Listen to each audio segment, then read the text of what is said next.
Bonjour très chers compatriotes. Zalo Abino Pierre Mike Mulowai. Lelo tozoya koloba situation ya République démocratique du Congo to bandanano nandenge peuple bazo yemba siko na kati ya stade to boy ba machine à voler to boy ba machine à voler tozo proposer bino image et après to développer yango après pe ba image mususu ezali député national ba ngaba bete masasi à bout portant awa na canal oyo bo s'abonner massivement ezali bisika tozoya na mama bilili tozo lakisa bozomona ba makambo bozomona ba preuve. Parce que canal na biso mususu wana ezuina no mo problème po to chaka belili ya lolenge wana boyebi ke ba médiocre baza partout basi ba côté biso bazo bondisa biso mais avec Dieu tokolonga mais siko ba biloko yango to moni ke ezali illégal to aussi to porter ba plainte ndenge to lobaki to combattre yango d'une façon ya nani juridique de façon que to eba ko bloquer ko bare route na ba médiocre yo na ba pirate. Bon, na minute yo toza ntokende tochela binona no belili bokende bomona peuple ndenge bazo yemba na kati ya stade ezalaki match ya Zimbabwe RDC wana ezalaki lelo, c'est-à-dire que c'était samedi ou dimanche, une histoire comme ça. To éviter lelo ou hier. Mais match wana ebetamaki ezali nakata Kinshasa RDC contre Zimbabwe. Bokende botala après toko ya koloba situation eza ndenge nini. Botala bino.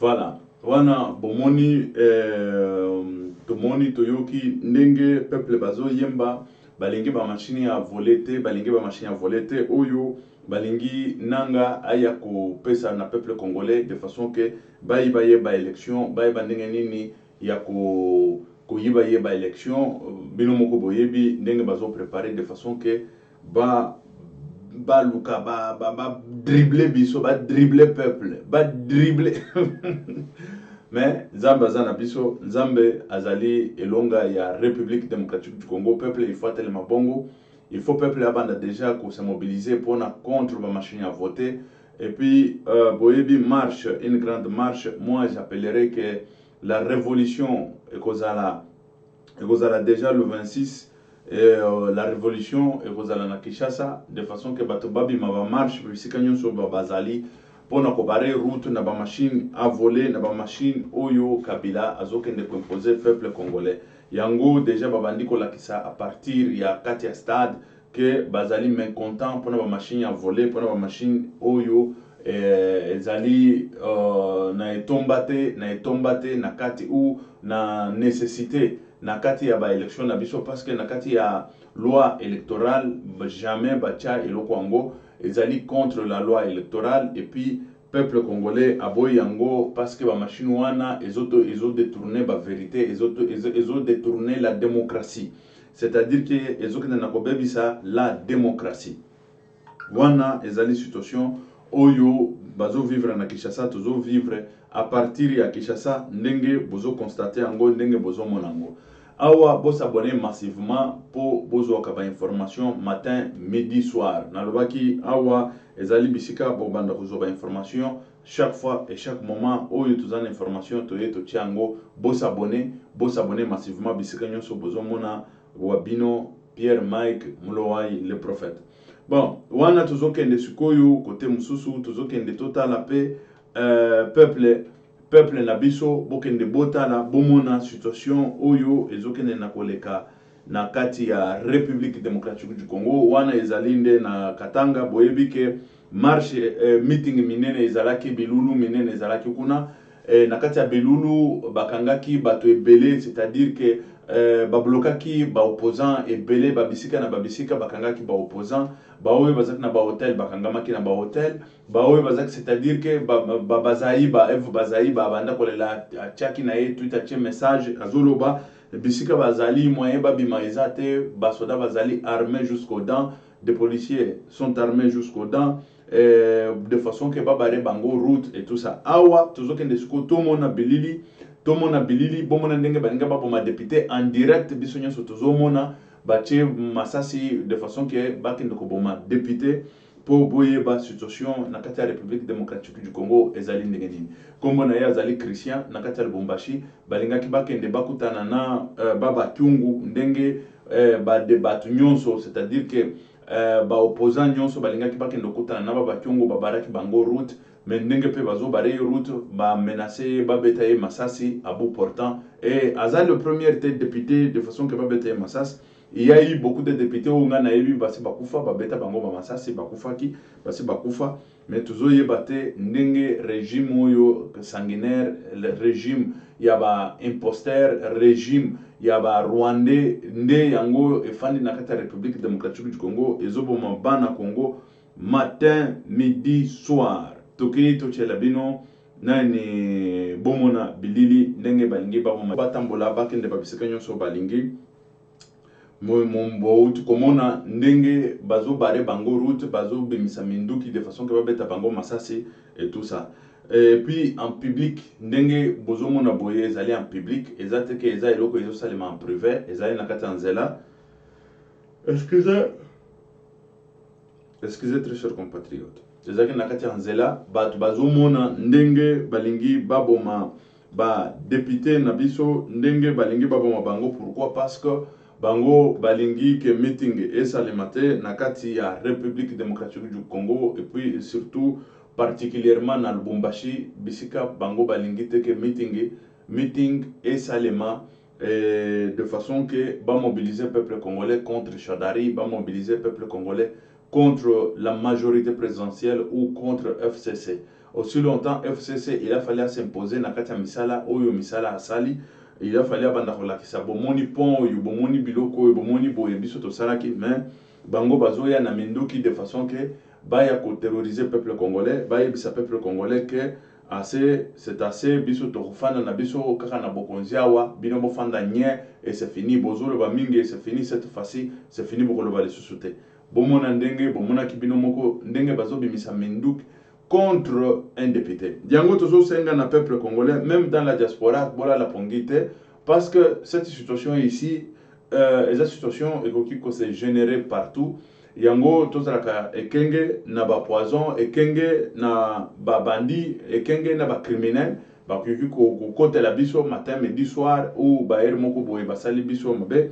Yango tozo senga to senga ka mingi na peuple congolais de façon que tozala uni pour tout battre la nasima pour tout bandengini ya komi battle mais cette fois-ci boyebi que biso toujours ba information na source toujours ba information de façon que tu informer peuple congolais et chaque fois na yaka kawa avant makambo nyonso esalem ezala bakambo na sampo na yaki na lobaki yango parce que nzambe pe azofungolanga ba makambo ebele na zomona ngo mususu pe toujours mutu ba moi information oyo nzambe azoloba nazoyebisa bino ke nzambe alobi oyo nzambe alobi te nazoyebisa source eza nani eza Pierre Mike Mlowai source ezali nani na nalobaka soki RFI soki pakala et c'est comme ça et nous on travaille comme ça et bozomona de façon que tant toyaka kotiaka bana Congo en garde totiaka bango en garde c'est parce que parfois Dieu m'a parlé parfois ezali ba moi soupçon pe ba soupçon mususu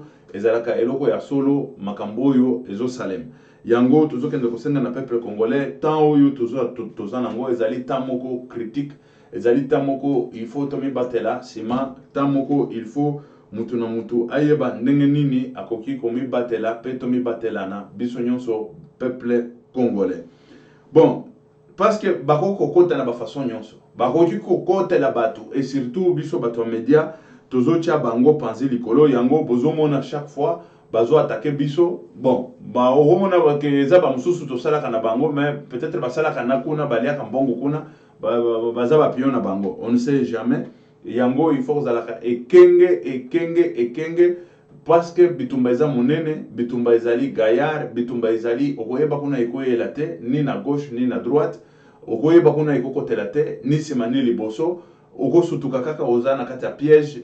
C'est ça makambo tozokende na kosenga na peuple congolais en particulier bato oyo baza na kati ya combat ba combattant bao bazobunda na bapanzi sango de façon que tozalaka ekenge wana ezali situation oyo ya Lubumbashi. Bon, à part la situation wana tozokende na ba situation mususu ba situation eza tellement kiri mais de toutes les façons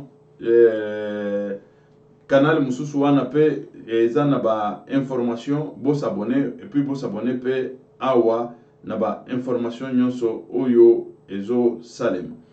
Voilà, tozokende sikoyo na situation mususu ezali situation ya Matata Mponyo. Boyebi makama Matata Mponyo etambolaki awa balobi à gauche balobi à droite Matata Mponyo boye na boye Matata Mponyo soki ndenge nini Matata Mponyo afutaka taxe te afutaka ba impôt te afutaka soki nini te tout ça c'est-à-dire que bayaki ko boake la Matata Mponyo makambo nyonso. Bon toyokaki yango ba media mususu balobelaki yango ba media mususu pe ba éclaircir situation mais la situation est telle qu'elle est et situation wana pourquoi ezali ndenge wana yango tozoya ko expliquer lelo pourquoi situation wana parce que Matata Mponyo azamu ta pe perdre abanda kusala na pe perdre azaki ministre pendant 5 ans azalaki soki ndenge nini mais comment que se passe-t-il que lelo bayoka na kalisusu te na FCC que se passe-t-il que lelo Matata Mponyo a commis siko moi cible côté na bango wana oyo sikoyo bana mususu c'est-à-dire que moi tribu mususu bazo bakela bamba nen bazo sala pe ba meeting contre Matata Mponyo bazo sala ba déclaration contre Matata Mponyo. Là il faut bokenda koyeba situation ezande nini Matata Mponyo afanda kinye azoyoka ka bango lelo alobi Matata Mponyo alobaki Matata Mponyo asangisi bato asali meeting naye na kati ya meeting Matata Mponyo alobi nini Matata Mponyo azoya wazoloba ke a confessé tout d'abord confessé ezali nini mutu abaluki asengi bolimbisi na ndenge sikoyo ya ndenge biso tokoyokela sata mutu azo confesser c'est-à-dire que azo se repentir pona nini alobi voilà asengi bolimbisi pe a se repentir pourquoi parce que bazalaki aza converti devant une grande foule hein liboso ya bato ebele nda se convertir et puis asengi bolimbisi devant une grande foule à Maniema. Voici ces paroles. Wana ezali sikoyo maloba ya Matata Mponyo. Bonjour la base. Wana ezali bonjour peuple. Peuple na ye wana. Apesi bango bonjour. Vraiment je suis dans l'obligation de vous dire la vérité aujourd'hui. Alobi awa nazali nakati na obligation, c'est-à-dire que nakati na obligation ya koyebisa bino bosembo.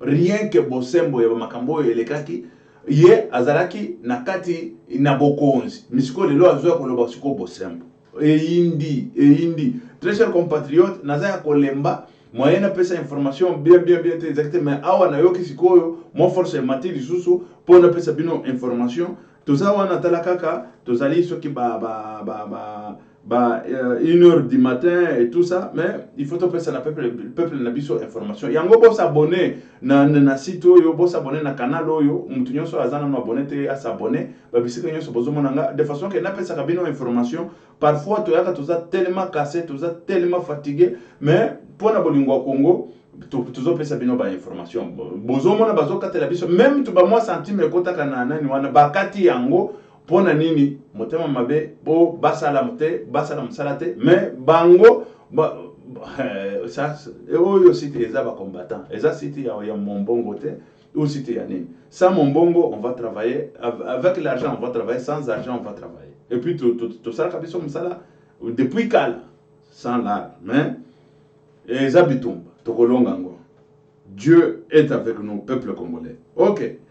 Boyoka matata mponyo azoloba nini. Awa azoloba, je suis dans l'obligation de vous dire la vérité aujourd'hui.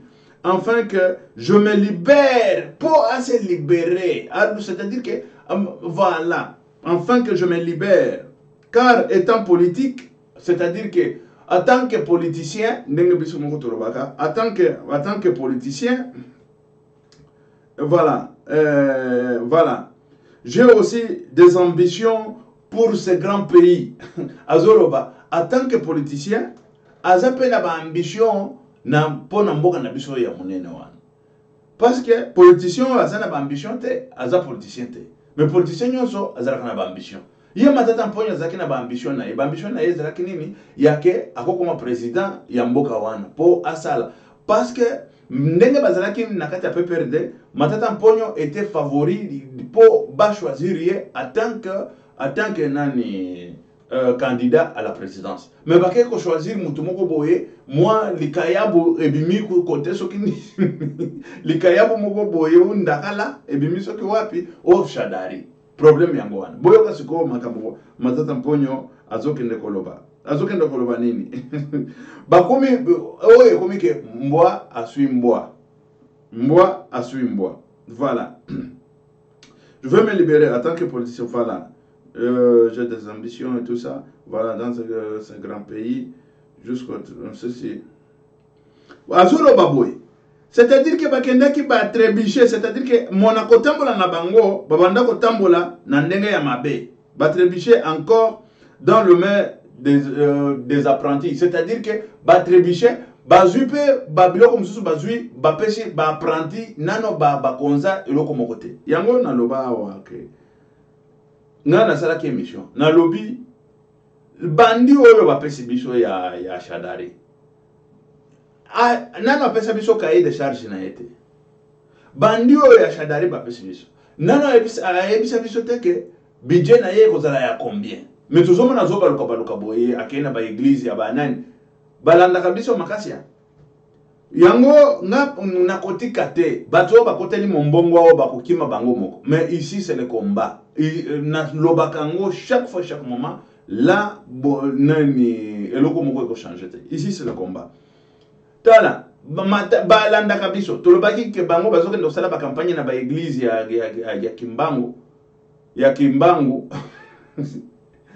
Lobi toyoki déjà réponse ye kuna nani Shadari azoloba iza campagne te aye kaka komona nani église aye kuluka bénédiction ko depuis kala wana oyo zaki na bénédiction te Shadari mbongo nyonso boyibi ya République démocratique du Congo wana eza nani te peuple na yoki ko ba makambo bandiko bimakiri kiri bandiko bim mais tokende nano to analyser discours ya ndeko na biso après to koya suko to banda kolobela makambo ya Shadari to lobelango na yoki sukoyo moi esprit saint et côté linga saint esprit bandi ko misali susu ba biloko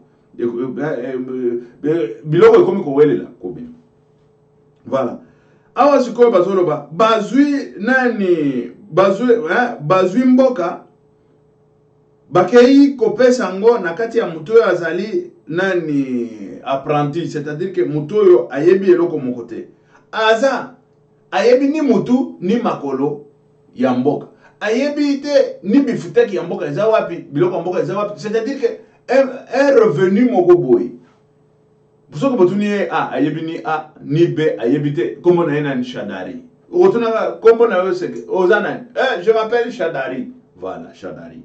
Mais ce que Shadari, il y a un budget, combien? Il ne sait pas. Shadari, il y a un budget au Rosala pour développer un beaucoup, et l'on a ici bino botika qui wana pour changer, il ne sait pas. Bon, c'est comme on a assez. Mais azoba lo kabalo na bato belé sima. Mais aye bisa biso makambo yo ya zanango. Du moins qui aza congolais. Oui, aza congolais. Toyonga naeba kite kutu mu yangango ya Shadari parce que tu comme ko doter batutu.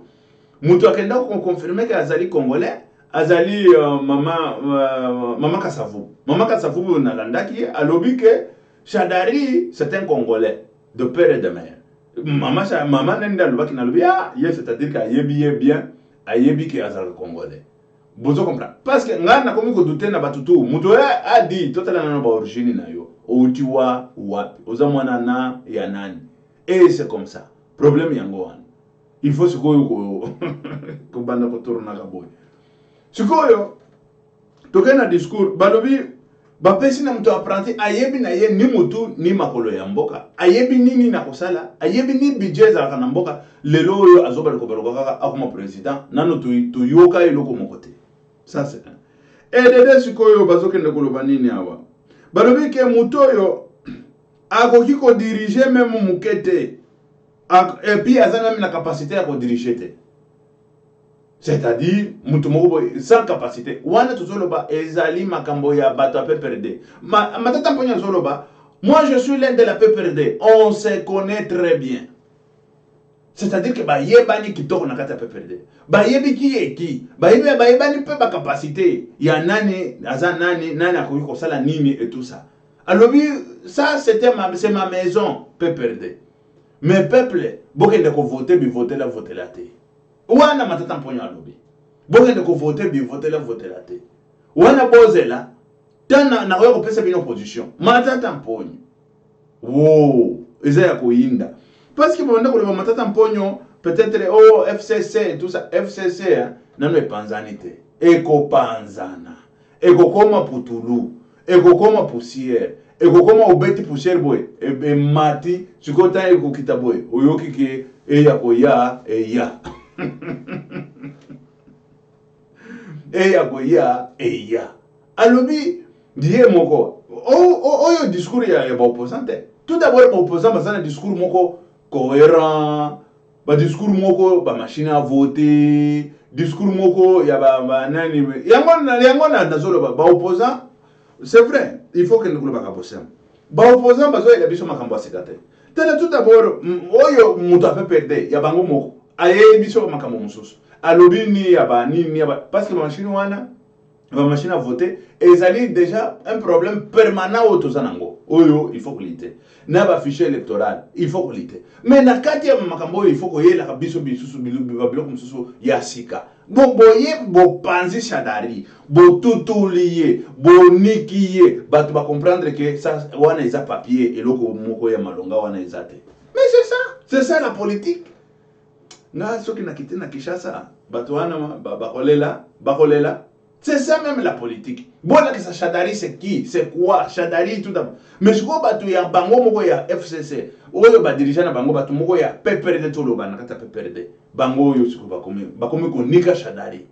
Bakomi ko nika ye likolo na se ba niki ye munda mpambe munda mpanyema mon frère.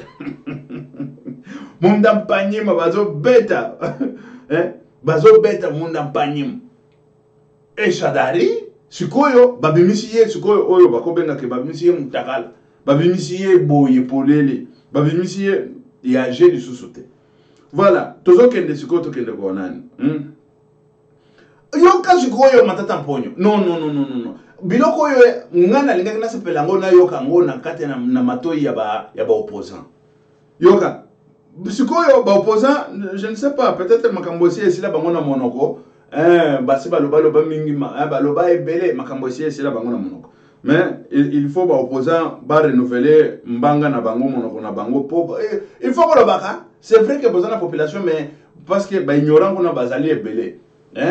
Et ça il faut le dire. Bato kaka pona triko akeko voter pona mais il faut betailler sikoyo nani matoyo zo betailler akoyoka makambo yo eza makambo ya solo. Yoka sikoyo nani na solo bani. Balingi ba imposer biso mutu. Wana matata mponyo. Bonzoka ba discours.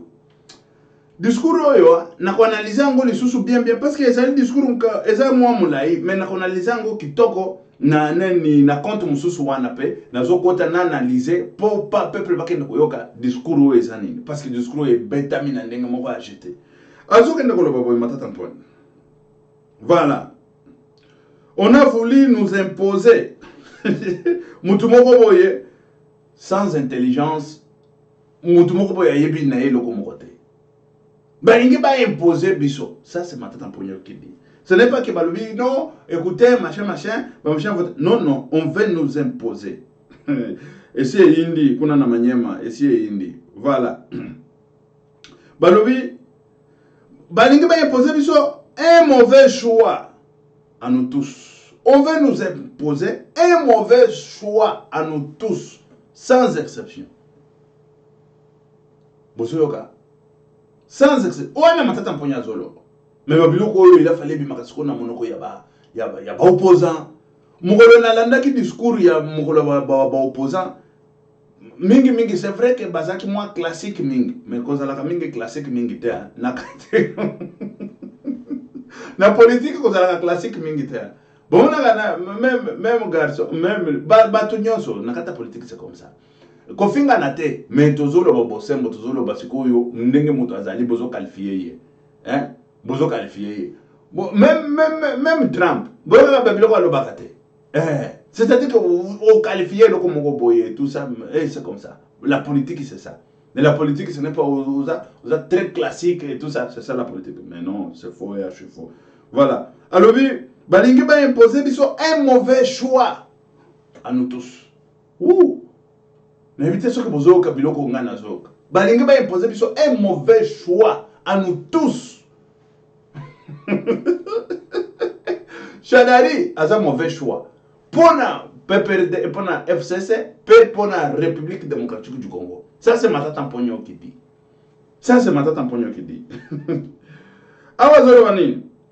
Je connais très bien notre maison PPRD. Ozoka, je connais bien notre maison PPRD. C'est-à-dire que Ba ayebi bien Ndakona Bango PPRD.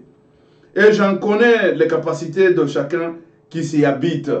Alobi, awa, nayebi que toyebi ba capacité ya mutu nyonso oyo azali na kati ya ndako wango.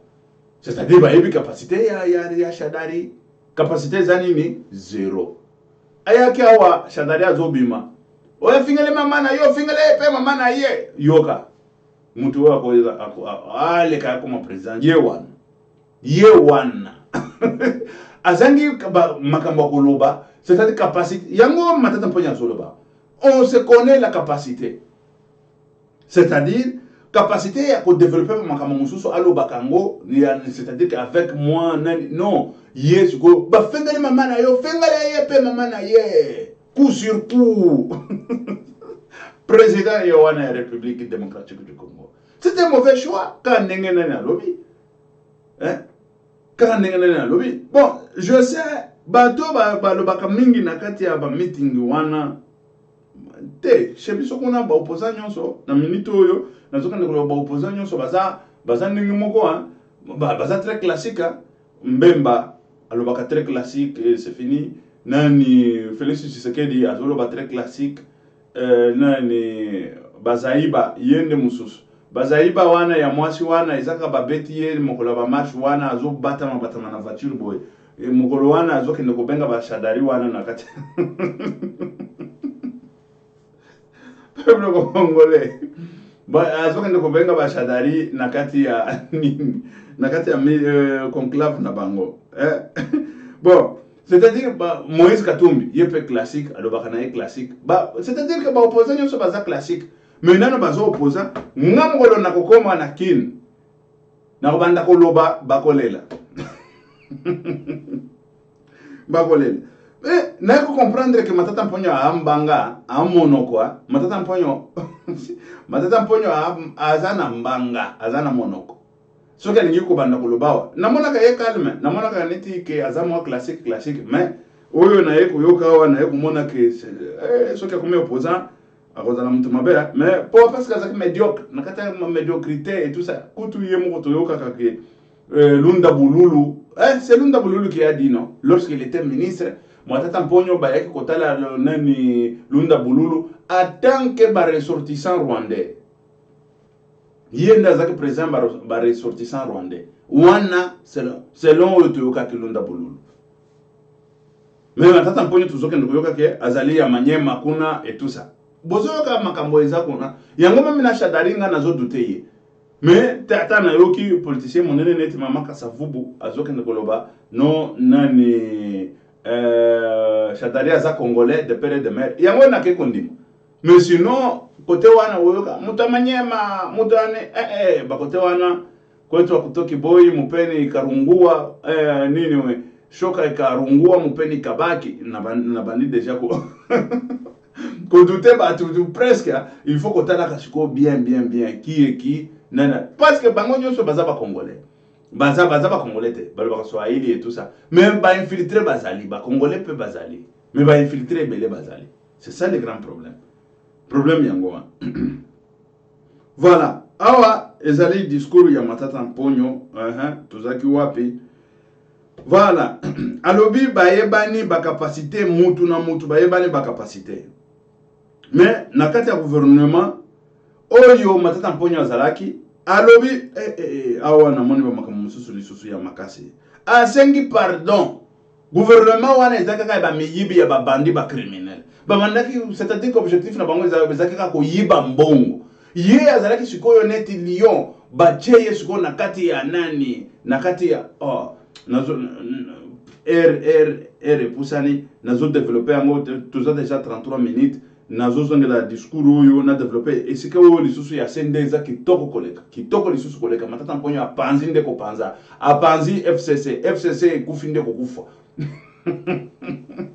FCC Matata Mponyo apanzi yango non ça je vous dis la vérité tozokende na kanal na biso oyo mususu tokende sikoyo ko développer ba situation ezali ebele oyo il faut tout lobela to développer ya Matata Mponyo to développer ya nani Mosengo to développer ba biloko mususu ezawana ebele oyo peuple il faut bokende boyoka bon natiki bino nano parce que 30 minutes ekoki mais bolanda biso na canal na biso mususu oyo à chaque jour wana na kotia bililité mais toujours développer kaka ba discours ya bandeko na biso tokende koyoka toyeba ba capacité na bango parce que awa na komi koyoka ba capacité Matata Mponyo mais Matata Mponyo reconnaît déjà que bazalaki na kati ya eloko moko boye musala na bango ezalaki ka moyibi omeo bombe ekuiwo ngana nzoka ngo bombe bafandaki kaka moyibi mais yende azalaki chef du gouvernement mais alobi eloko nyonso bloc nyonso wana